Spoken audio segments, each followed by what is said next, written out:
Buen día, ingeniero Arauco, y a nuestros oyentes.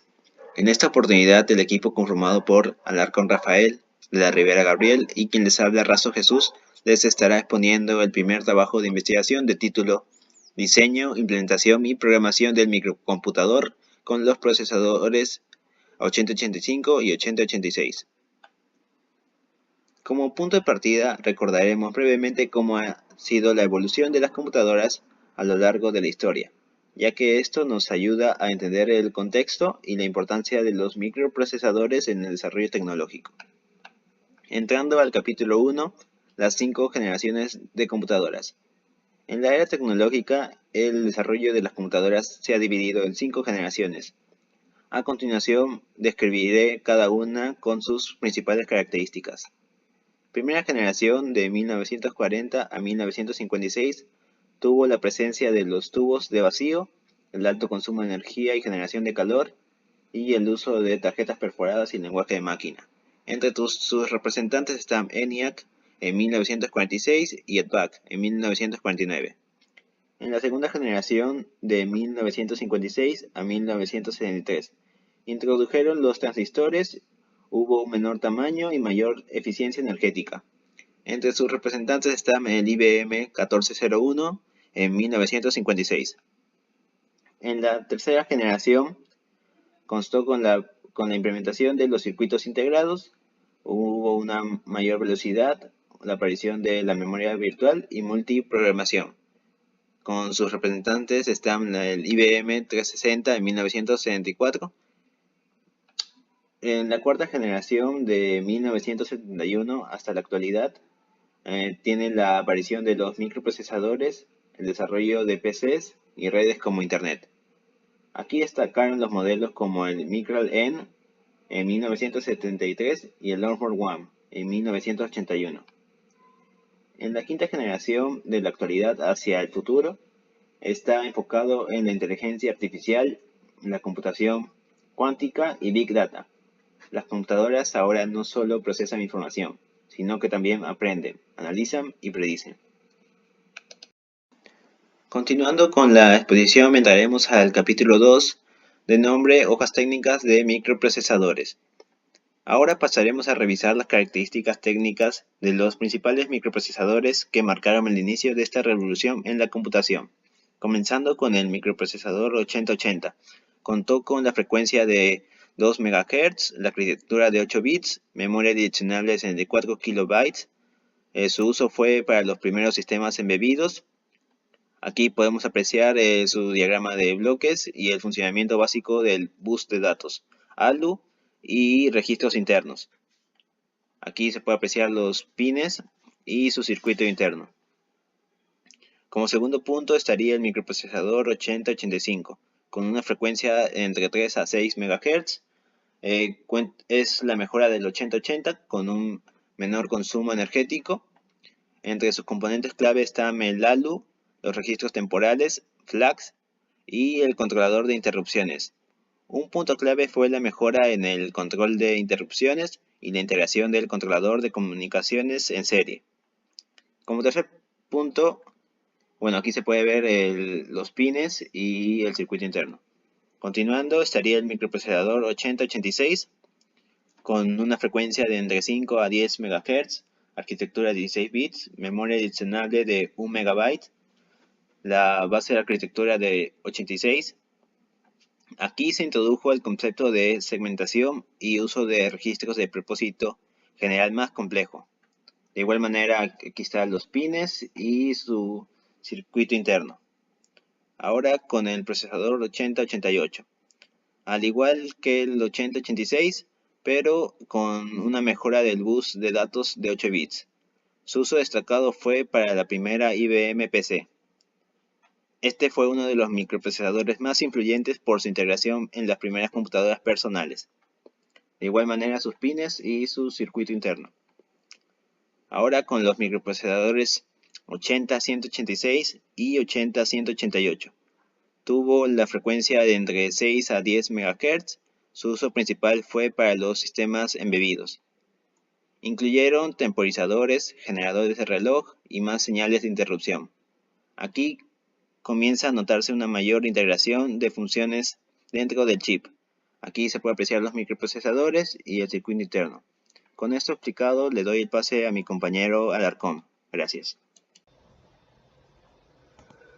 Bueno, ahora les pasaré a hablar acerca del microprocesador 8286 con especificaciones que tiene frecuencia de 6 a 25 MHz con arquitectura de 16 a 32 bits, tiene una memoria direccional de 16 MB y tiene de como uso utilizado en computadoras AT de IBM.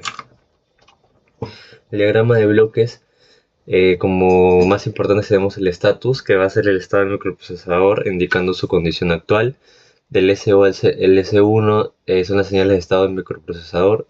El status decoder, que es el decodificador de estado. El command output logic, que es la lógica de salida de comandos. El state command outputs, que bueno, son la salida de comando de estados. Tiene el clock, que bueno, va a ser la señal de reloj. Y como otro también tenemos el control de inputs, que bueno, son las entradas de control.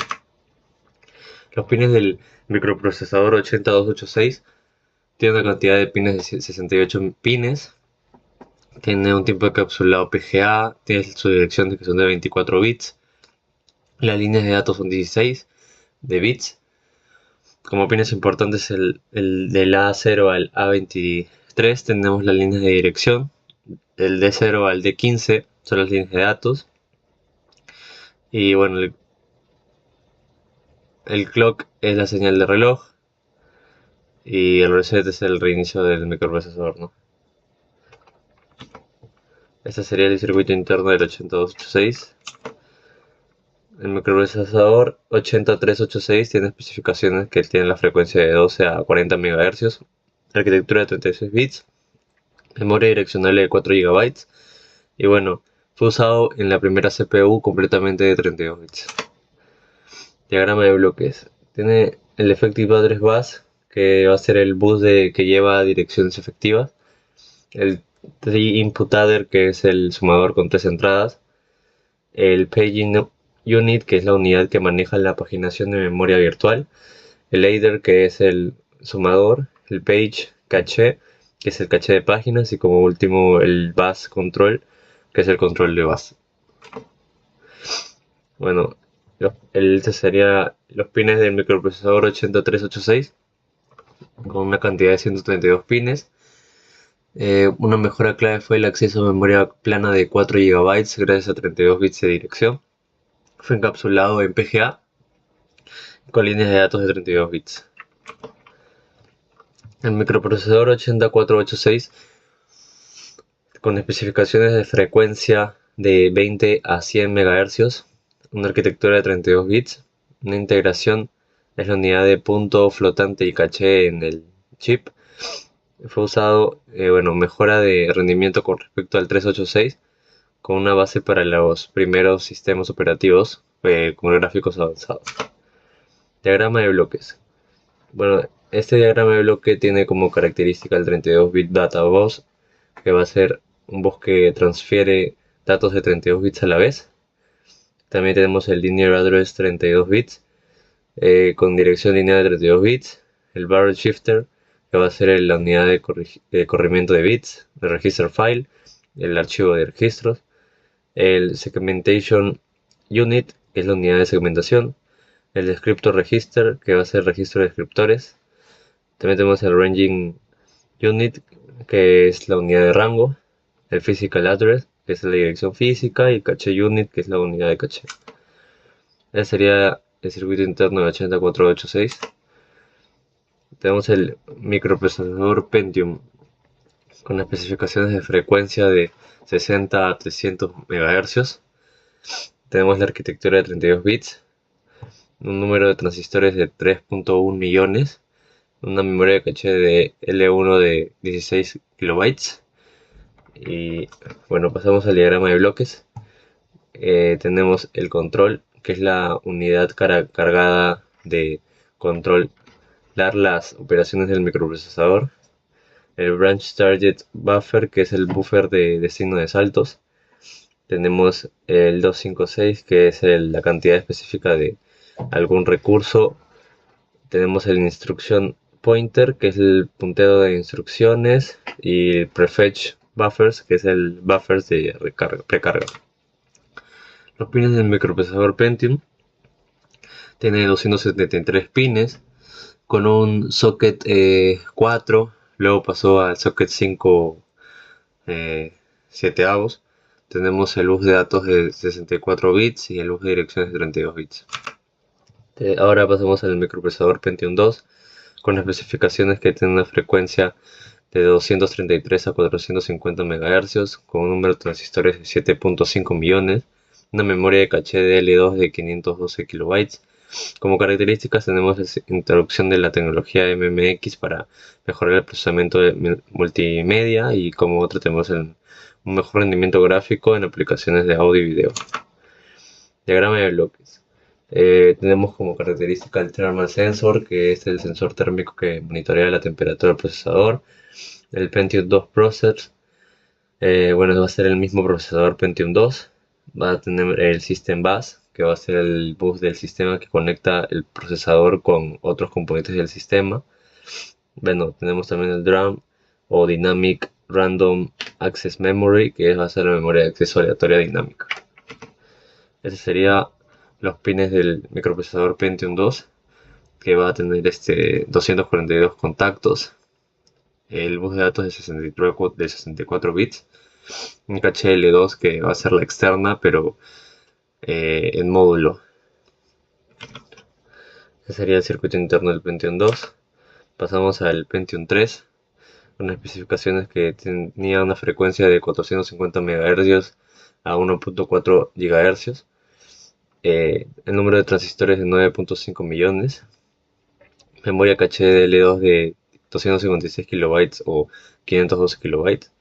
Como características tenemos que tener una mayor eficiencia energética y optimización del bus de datos, un mejor desempeño en aplicaciones científicas y en modelado 3D. Como diagrama de bloques tenemos como característica el BRM 8.4 o Voltage Regulator Module, que va a ser el módulo regulador de voltaje, el mismo Intel Pentium 3, el procesor Socket 370, va a ser el zócalo del procesador. Luego tenemos el ITP o Integrated Thermal Protection, es la protección térmica integrada en el procesador. Tenemos el DGP, que es el Accelerated Graphics Port, que va a ser el puerto de gráficos acelerados utilizado para conectar tarjetas gráficas. Los pines del microprocesador Pentium 3 tienen pines, va a tener 370 pines con un bus de datos de 64 bits. Mejoras claves que tuvo un caché L2 integrada en el núcleo y pines para administración de energía. Ese sería el circuito interno. Luego pasamos al microprocesador Pentium 4 con especificaciones que tenían una frecuencia de 1.3 GHz a 3.8 GHz, un número de transistores de 42 millones, número de caché de L2 de hasta 2 MB en modelos posteriores. Luego, con características, tenemos la arquitectura NetBurst optimizada para alcanzar altas frecuencias de reloj. Y bueno, la expansión del conjunto de instrucciones SSE2 y SSE3, optimizando tareas de codificación de video y 3D. Diagrama de bloques, tenía un clock 408, va a ser el reloj con frecuencia de 408 MHz. Tenemos el Intel Pentium 4 Processor, que es el mismo procesador Pentium 4. Tenemos el BRM 10.0 o Voltage Regulator Module, que va a ser el módulo regulador de voltaje para proporcionar energía al procesador. Y tenemos el Hub Interface 1.5, que va a ser la interfaz de concentrador de versión 1.5. Los pines del microprocesador 4, va a destacar que tenía un socket de 423 y luego pasó a 478 y al final a LGA 775. Tenemos un bus de datos de 64 bits y el bus de sistema era un quad pumped que era efectivo hasta 800 MHz, ¿no? El circuito interno del Pentium 4. Pasamos al microprocesador Pentium M, que va a ser con especificaciones de frecuencia de bus 400 MHz, con un PCB procesador System Bus, un chipset Intel E7501 MCMCH o Memory Controller Hub, que va a ser usado comúnmente en estaciones de trabajo o servidores de gama baja con procesadores Pentium M. Diagrama de bloque sería el PCI X slot 1, que va a ser la ranura PCI X número 1, el Intel 82544, que Gigabit Ethernet Controller, que es el controlador Ethernet Gigabyte de Intel, y bueno, un bus a Intel 82870 P2P64H2, que es el bus A controlado por el chipset Intel 2870 P2P64H2. El mismo Intel Pentium M Processor, que va a ser el procesador Pentium M de Intel. Ese sería los pines del microprocesador Pentium M y su circuito interno. Le paso a mi compañero de la Ribera. Bueno, ahora continuando con el capítulo 3, descripción detallada de los periféricos de entrada, salida a la vez y almacenamiento y comunicación.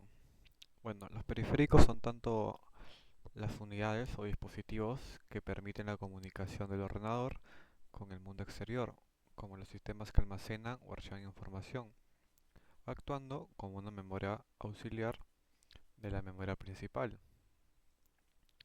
En informática, un periférico es un dispositivo independiente conectado a la unidad central de procesamiento de la computadora.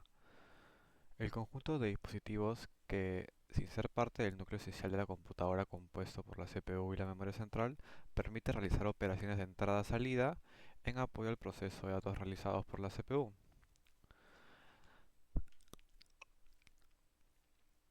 Estas tres unidades básicas de una computadora, la CPU, la memoria central y el subsistema de entrada y salida, están conectadas entre sí por tres canales de comunicación.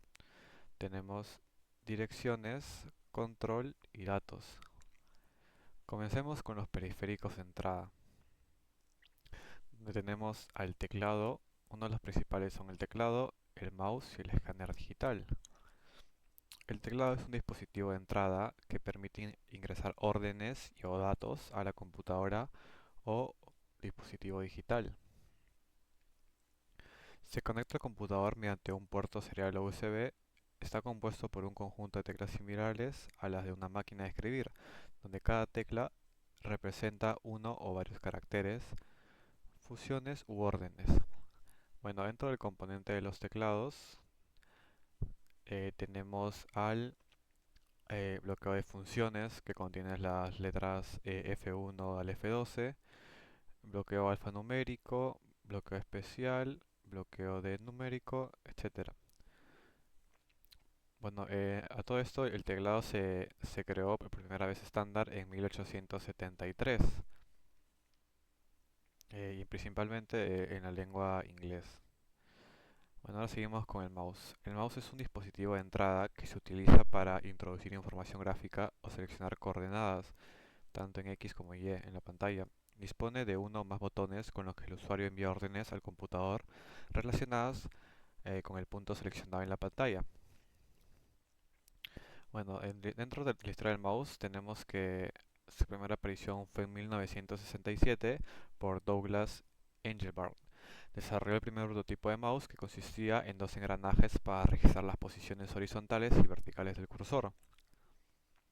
Y el mouse inalámbrico por primera vez fue en 1991 que Logitech lanzó al mercado el primer mouse inalámbrico por radiofrecuencia que combina tecnología óptica y mecánica. Y por último tenemos al escáner digital. El escáner de ordenador es un periférico utilizado para convertir imágenes impresas o documentos en el formato digital mediante el uso de la luz. El escáner hizo su debut en 1984, cuando Microtech lanzó el MS200, el primer escáner blanco y negro con una resolución de 200 dpi. Al digitalizar una imagen es posible corregir defectos, recortar áreas específicas o incluso digitalizar texto. Bueno, ahora tenemos los periféricos de salida. Estos dispositivos se usan para imprimir o transmitir información desde la computadora hacia el usuario o hacia otros dispositivos externos. Funcionan para proporcionar resultados visuales, auditivos o físicos basados en los datos procesados por la computadora. Comenzamos con el monitor. El monitor es el principal dispositivo de salida que se muestra la información de una computadora de forma gráfica. Se conecta a la computadora a través de una tarjeta gráfica, también conocida como adaptador o tarjeta de video. Bueno, dentro de los parámetros del monitor tenemos el píxel, que es la unidad mínima representable en un monitor. Tenemos el tamaño, área útil, luminiscencia, tiempo de respuesta y el consumo, la cantidad de energía que consume el monitor. Dentro de la historia del monitor tenemos su primera aparición en 1981 junto con la tarjeta CGA de IBM, perdón. Los monitores MDA eh, ofrecían principalmente texto en color verde. Ese fue el primer color del monitor. Bueno, y en la actualidad se sabe que son pantallas LED, consumen menos energía y tienen características como la distancia entre los píxeles, el tipo de LED, DIP, SMD, la resolución y el consumo máximo de energía. Luego pasamos con las impresoras. Aparte del monitor, las impresoras son los periféricos de salida más comunes. Su función es imprimir la información de salida en papel utilizando cauchos de tinta o tecnología láser. Bueno, en la historia de la impresora fue introducida por primera vez por Centronics en 1957. Imprimen por impacto presionando una cinta de tinta contra el papel, similar a una máquina de escribir. Bueno, y actualmente eh, hay impresoras 3D capaces de imprimir diseños tridimensionales, creando objetos a partir de un diseño digital. Se utiliza para convertir archivos 2D en prototipos reales en 3D. Luego tenemos los altavoz.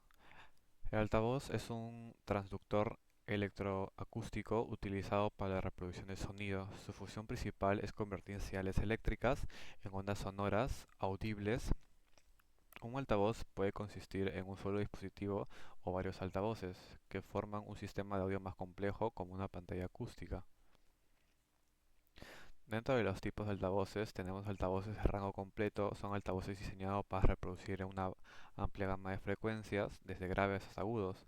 Luego tenemos los altavoces de medios y agudos. Estos altavoces están especializados en la reproducción de frecuencias medias y altas. Por último tenemos altavoces de graves, subwoofers diseñados específicamente para reproducir frecuencias bajas, proporcionando un sonido profundo y potente en la gama de graves. Bueno, dentro de la historia del altavoz tenemos que se introducieron por primera vez los altavoces electromagnéticos en la década de 1920.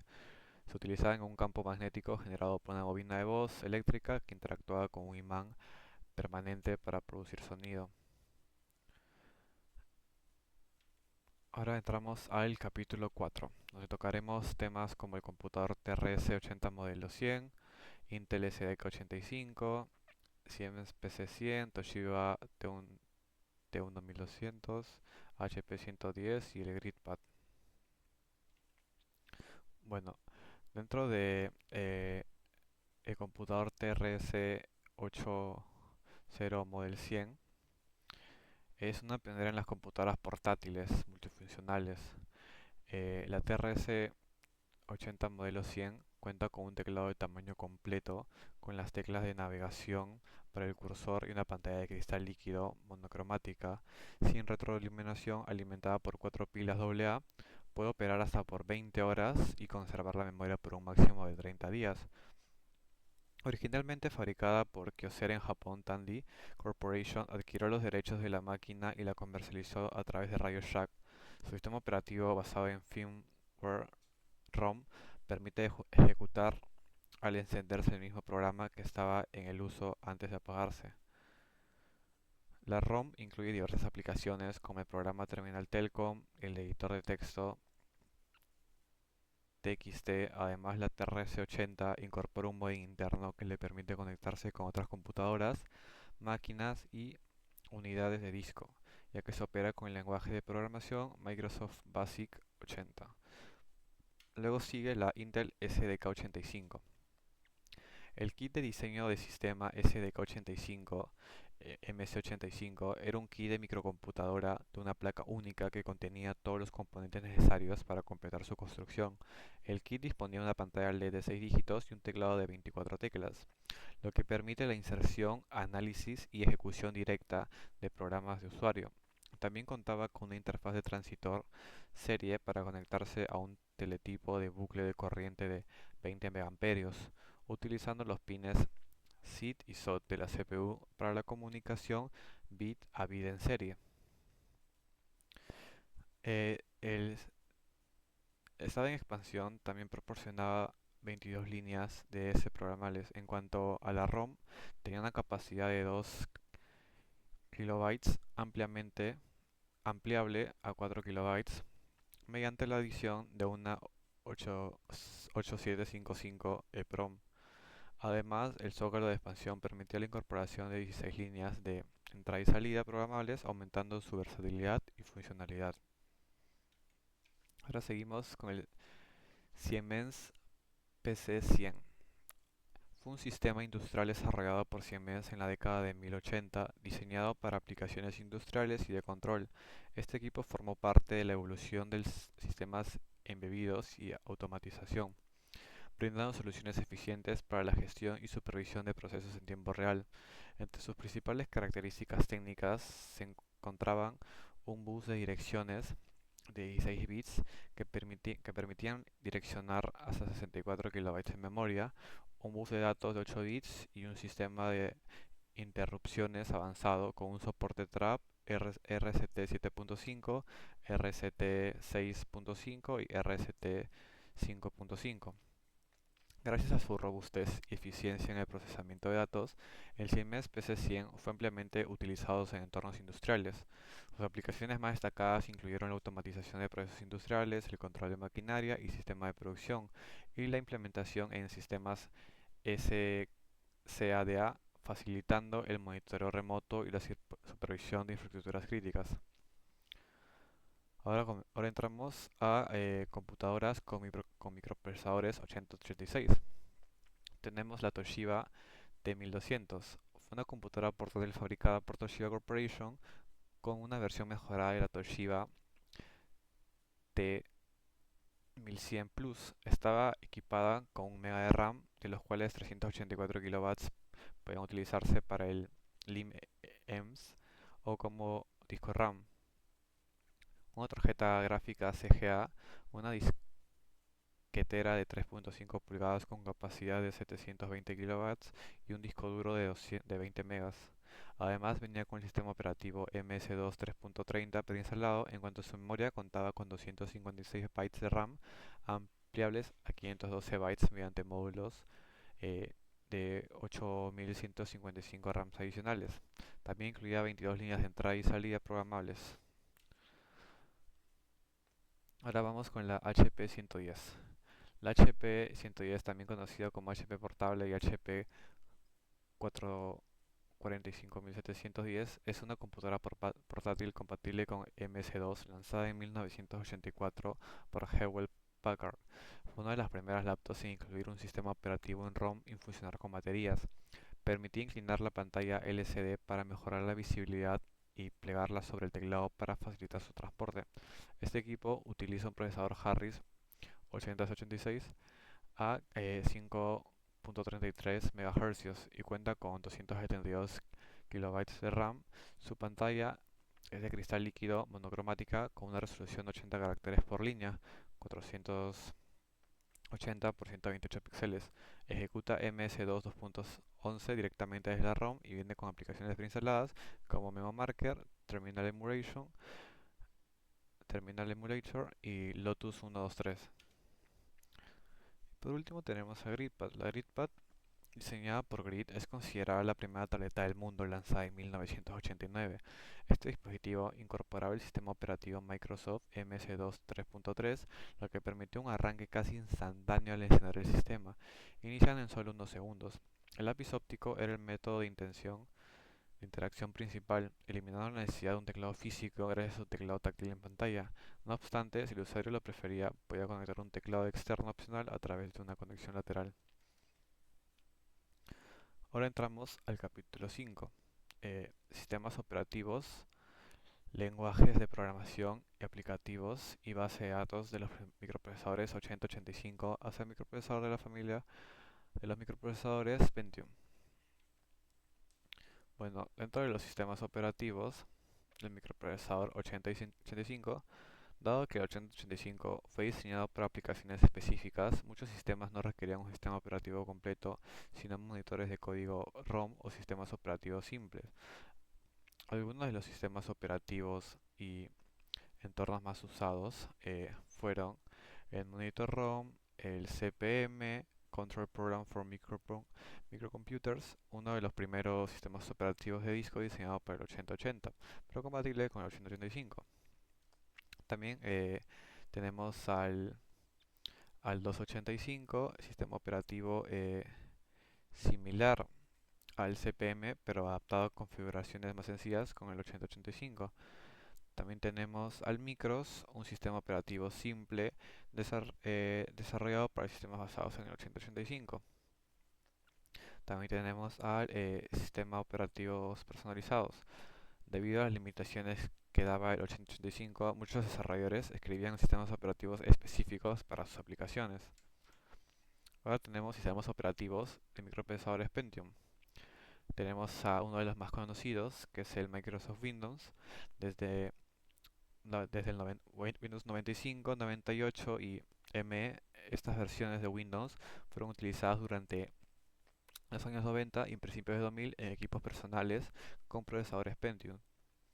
El Windows NT, el 2000, XP, Vista 7, 8 y 10. Estas ediciones están enfocadas en usuarios avanzados y entornos profesionales. Incluían mejoras importantes como soporte para redes, sistemas de archivos, NTFs, mayor seguridad y multitarea. Luego también tenemos a Linux, que es uno de los favoritos para los programadores. Eh, Ubuntu es una de las distribuciones más populares de Linux, reconocida por su facilidad de uso y su activa comunidad. Ofrece una variedad de programas y software y soporte para hardware, incluidos los Pentiums. También tenemos a el Magos, que es de Apple.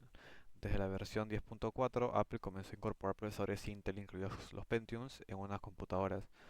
La Mac se consideró como el sistema operativo de la Mac, destacándose por su estabilidad, diseño intuitivo y rendimiento. Ahora vamos a los lenguajes de programación. Los lenguajes de programación en microprocesadores son herramientas que permiten a los programadores escribir código de control y ejecute tareas en microprocesadores, que son unidades centrales de procesamiento en dispositivos electrónicos. Tenemos aplicaciones típicas como sistemas embebidos usados en áreas específicas a través de programas hechos en ensamblador o lenguajes de alto nivel. También tenemos herramientas de desarrollo usadas en editores de texto ensamblados y simulados para crear softwares adaptados al 8085. También tenemos bases de datos simples y personalizadas. Debido a las limitaciones del procesador, las bases de datos eran desarrolladas a medida del propio software de la aplicación. Bueno, aplicativos 8085 y familia Pentium. Tenemos ahí los sistemas embebidos usados en áreas específicas a través de programas hechos en ensamblador, como dije, herramientas de desarrollo, etcétera.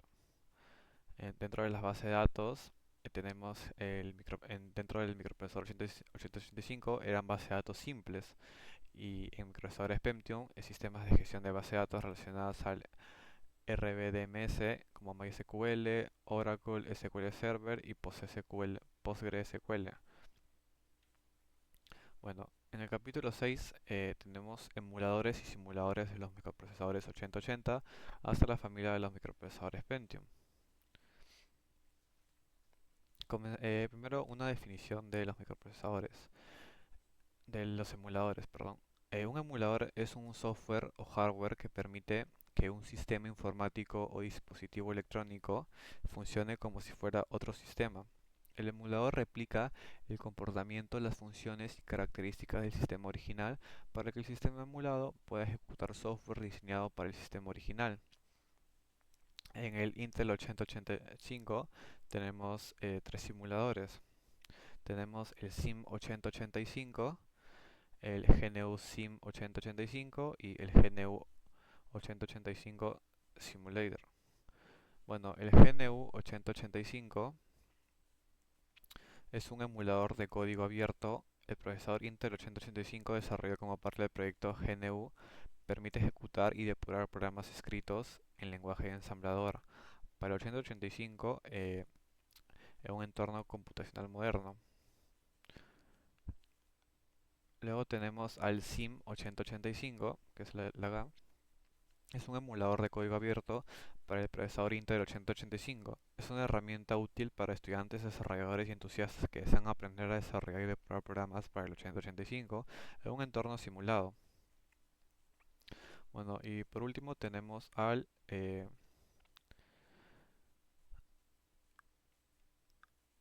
los emuladores Intel 8086.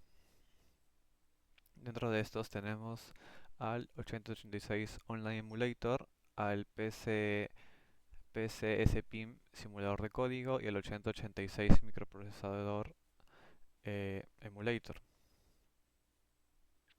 El 8086 microprocessor emulator, que es el que está acá, es una herramienta de simulación de código abierto ampliamente utilizada para aprender y desarrollar programas para el procesador Intel 8086 y la arquitectura por x86. Bueno, dentro de las características de esta tenemos interfaz gráfica intuitiva, permite cargar y ejecutar programas escritos en lenguaje ensamblador, compatibilidad multiplataforma, es compatible con cualquier sistema operativo, Windows, Linux, Mac, etc. Ahora, el PCS-PIM es un simulador de código abierto ampliamente utilizado para la enseñanza y aprendizaje de la arquitectura MIPS. Aunque su enfoque principal era la arquitectura MIPS, ese simulador también ofrece soporte para el conjunto de instrucciones x86, incluyendo el procesador Intel 8086. Bueno, dentro de sus características tenemos la emulación de hardware, eh, visualización y registro de memoria, compatibilidad multiplataforma, también es compatible con Windows, Linux y Mac. Bueno, y el online es el mismo que el 8086, solo que de manera online. Ahora vamos a hacer un ejemplo utilizando el emulador 8086. Como les mencioné, es un emulador y simulador del microprocesador 8086, uno de los antepasados de la arquitectura x86, muy utilizada en los ordenadores modernos. Es el 8086, un microprocesador de 16 bits creado por Intel en los años 1970. Bueno, en este ejemplo tenemos en la primera línea el punto model SMAL. Define el modelo de memoria SMAL, segmento del código y datos separados. Stack 100H. Esto reserva 256 bits para la pila. 100H este es en hexadecimal. Luego tenemos la data, que es la sección de datos. Tenemos el mensaje que vamos a imprimir, que es saludo DB, buenas tardes, ingeniero Arauco. Es una cadena de texto a imprimir, termina con el signo de dólar para la función 0.h. Luego tenemos la sección del código. Comenzamos con start, que es el punto de inicio del programa. Tenemos el mov ax@data, que carga la dirección del segmento de datos en AX. Ahora tenemos el mov ds/ax, así en ese segmento al registro ds, que es el registro de datos. Tenemos al mov h0nvh, selecciona la función 0nvh de la interrupción 21h, imprime la cadena que termina acá, es la del dólar. Luego tenemos al lea de x saludo, que carga la dirección de la cadena saludo en el dx. Int 21h llama a la interrupción 21h para ejecutar la función imprimir mensaje. Luego tenemos al mov ax 4c 00h que carga el 4C00H en AX, función 4CH para terminar el programa con código de salida 00. Luego tenemos esto que llama a la interrupción 21H para finalizar el programa. Y el enstar indica al ensamblador que el punto de inicio del programa es start. Bueno, al ejecutar el programa nos saldrá este mensaje que a continuación lo vamos a ejecutar.